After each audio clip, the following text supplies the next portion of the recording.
2 রাকাত নামাজ পড়বেন আগামীকাল ইনশাআল্লাহ, আমিও পড়ব, আপনারাও। এশাবাদ দিয়া রাত্রে 2 রাকাত নামাজ তওবার নিয়ম কি? নামাজ অন্য সিস্টেমেই পড়বেন, শুধু সেজদার সময় নিয়মটা আলাদা। তওবার নিয়তে নামাজ পড়বেন, অন্তরকে আল্লাহর কাছে ছেড়ে দিয়া বলবেন, আল্লাহ আমি আপনার আদালতের আসামি হইয়া দাঁড়াইছি, তওবা করার নিয়তে নামাজে দাঁড়াইলাম। 2 রাকাত নামাজে কয়টা সেজদা হবে? 4টা সেজদা হবে।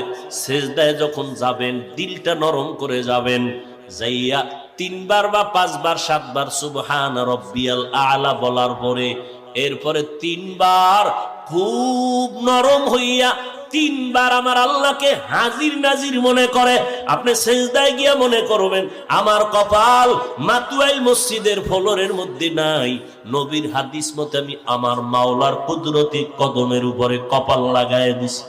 এইবার আল্লাহকে হাজির নাজির জানিয়া একা একা নির্জনে বলবেন 3 বার। কয়বার? তাসবিহ পড়ার পরে ইয়া রাব্বি গফিরলি, ইয়া রাব্বি গফিরলি, ইয়া রাব্বি গফিরলি, ও রব আমাকে মাফ করে দাও।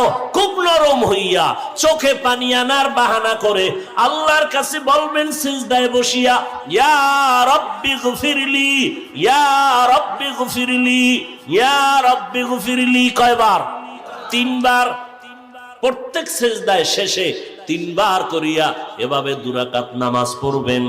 নামাজের পরে নির্জনে হাত উঁচু করিয়া ইস্তেগফার দুরূদ শরীফ পড়ে আল্লাহর কাছে এবার হাত উঁচু করে কাঁদবেন, আল্লাহ আমার জীবনের গুনাহ মাফ করে দাও। নবী কি বলছেন জানেন?